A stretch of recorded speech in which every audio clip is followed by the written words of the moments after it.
All right, so before we begin, like Joe said, we're going to go through the structure and all that, but I think the most important thing to remember is that you are the focal point of this presentation. Personally, I've sat through countless pitches, and the one thing I'm always focusing on is the person. I mean, I look at their slides, but if there's text, it's too distracting. So keep in mind you want to use as many images as possible, least amount of text. So use things like charts, cool backgrounds, and really stay away from really bright font colors, so like orange, yellow. It just doesn't work. Just like this, you know, the black background or blue background with the white, it makes it really easy to read. And yeah, it's called a pitch because you guys watch baseball or know about baseball? Yeah. So when you pitch it, right, the other person needs to catch it. So you want to present your information in a way that is easily understandable. Cool? So the first slide, just simple, your company name. Also, you can include your mission statement, your vision, also your names. Cool. And by the way, I know you guys are all pretty far along in the process of raising. Most of you have raised quite a bit of money. But the reason we go through this is because following an actual structure that has worked countless times with, for example, Tim Draper and VCs around here may give you a different perspective. Usually, and I saw this when Ed started pitching, he went straight into the solution that he was building. And I know, and me standing on the side and kind of knowing you already, it was a little bit hard for me to understand the actual business at first. You're more familiar with what he's trying to build, so it was a bit easier for you. So what we do to solve that is we can start with an actual story. So a story, and your whole pitch is an actual story about your customers, about you, about your company. So really personalize it. What I like to do is usually pick out one of your current customers and put the investor or put your audience in your customer's shoes with an actual story. So for example, what business, let me see, for you, right? What was your name? She. So you're building, within email, you're building the ability to be able to, book the flight or just reserve the flight, right? So what would be a story that you could tell the audience as a customer of yours? Let's relate it to somebody specific. Pablo has trouble booking flights. He always misses flights. He sits down on his computer. What is that actual story that you could integrate into this? The story is more of a seamless connect to your flight. Instead of the booking, we're actually doing post-booking, right? You say right now, if you check into your flight, you have to go to the website or the app to copy and paste all these PR numbers and ticket numbers, which is lengthy and old-fashioned. You want it to be able to travel easy access to your flight. Instead of doing all this, what about open email and you already there's no check-in? Got it. Cool. That's like, hold on, sorry. That's almost like more problem solution set. So the story might be something like a time that you had missed your flight because you couldn't have access to that stuff. Let's say, if that makes sense, right?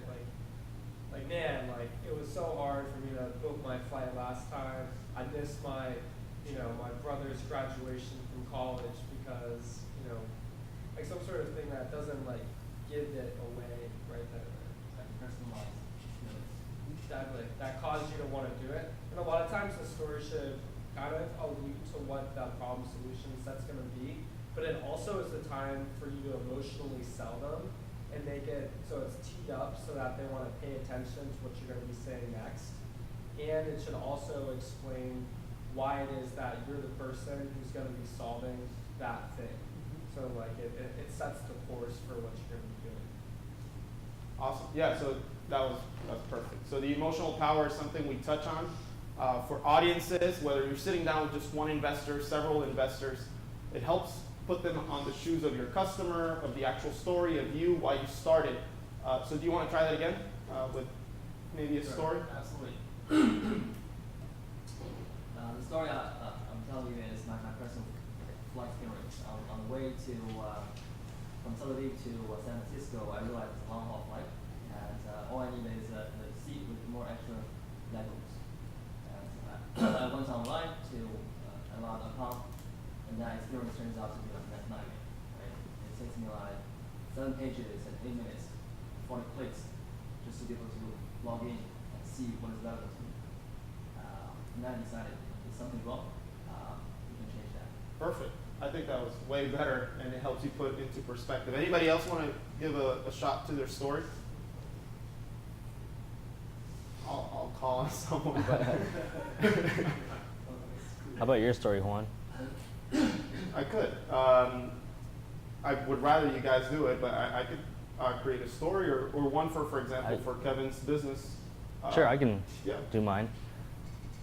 So when I was in college, I spent a lot of time playing pickup games of basketball. And for me, I experienced a lot of great friendships this way. But there were a lot of problems associated with this. It was hard to find a game, hard to find people to play against sometimes. And then in the end, it was hard to connect with them. So I started my mobile app for organizing and discovering local pickup games. Yeah. Just one more of you guys to give that a shot. Can you give it a shot? I'm the worst pitcher. That's exactly that's good. Let me think. It's not a personal story, though. Could be about your customer, one of your Yep. customers. I mean, the problem usually a businesses have is that the business travel booking tools are too complicated and not really easy to use, whereas the B2C online booking tools are much easier to use. So most of the companies are using, most of the employees in companies prefer to use these online booking tools, which are meant to be for B2C. So what we're doing is we are bringing the usability of the B2C product, like Priceline and Expedia and all these, to business travel. Okay. So you're kind of like doing the what and how, but you have to do more why, right? If that makes sense. Yeah. It's almost too tactical, right? Don't get into the weeds of that stuff yet. Okay. Kind of stay more high level, but like do it with a story, like that's kind of selling them and hooks them so that they want to listen to the stuff they're gonna say next. So if I was to try to like tell that in a story mode, I would be like, you know, I work at Microsoft, and one day I was peeking over my shoulder and I asked my friend, hey, what are you doing? Like, why are you booking on this site? And he's like, oh man, I hate this tool that Microsoft gives us to actually book the flights. Like, man, the thing really sucks. Like, you know, I really wish there was just something that was way better. And like, I spent all my time booking every single week. I book flights, and I spend like, you know, hours and hours. You know, Microsoft was smart. They would let us use this much more easier tool. And then I realized, like, oh shit, this is a huge problem that I can solve. Like, I can actually make this way more seamless, and you know, Microsoft probably would even want to pay for this because of how much time I'm spending every single week of time they're paying me to book these flights. Like, that would be the story. Yeah. Exactly. And the way you did it is, you know, you didn't go out and say what the problem was. We kind of came to a conclusion ourselves, right? You're telling. If you can also tell it in like an origin story, where it's like, and then I had this spark, right? Like that's the best way to think. Like, wow, this guy had a really special insight in this special moment because of things that happened. And then you can also bring out what Zach's saying is like, why at the end of it, they should be like, wow, you know, this guy was smart that he even had that insight. That's a special sort of entrepreneurial skill that they have. And wow, they're definitely the right person to do this because they're super passionate about that problem because they saw it in real life. That's what gets them excited. Yep. That story is really cool, but the problem is, what if it's not true? Well, I mean, it helps if it's a true story, but Yeah, a true story always helps. I'm making up stories. I'm just like trying to help. But yeah, usually, if you don't have true stories, then get on the phone with your customers and talk to them until you have a real one. I mean, that was what I would say. Or you could actually just personalize the actual problem down to somebody's name. It doesn't have to be a real name. I mean, it really helps if it's like an actual customer. Yeah. But the story is just to set the audience, the investor, you know, in the right mindset to understand what you're going to really be pitching later on. But it's a pitch. Like if you have to, I still think if you have to make up a story, it's better than not having one. I agree. I think that like I said, if you don't have a real story and you do have customers, then talk to your customers until you get a real story. And then, yeah. By the way, in your case, guys, I think that also some potential VCs can also be your potential clients.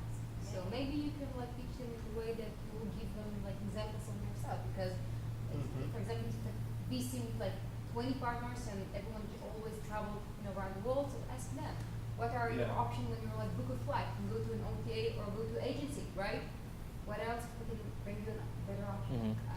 Yeah, I think that's, I mean, yeah, you can bring up hypothetical stories and be like, look, this is hypothetical, but I have a lot of VC friends and I know they go through these issues and like, hey, when was the last time that you tried to do this? Like, I think that's, I tell stories like that all the time. Like sometimes when I pitch people out in public, like I'm just at the bar or something, like I'll just be like, hey, like when was, like, for favor, for example, I was like, hey, when was the last time you were super hungover and couldn't get out of bed while breakfast? Like, oh, like, tomorrow? Okay, sweet. Well, like, yeah, use this or and the new company we're starting. It's in we're starting like a whole new experience for tenants and landlords. And like, so I'll say like, hey, what, like, how have you rented a house before?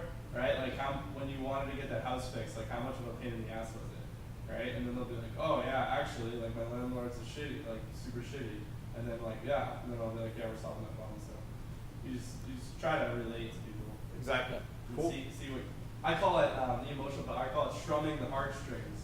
Oh, that's Like, nice. and you strum their heartstrings a little bit, and then they'll listen to you the whole rest of the pitch. Yep. If you don't hook them in the beginning, then what you're saying is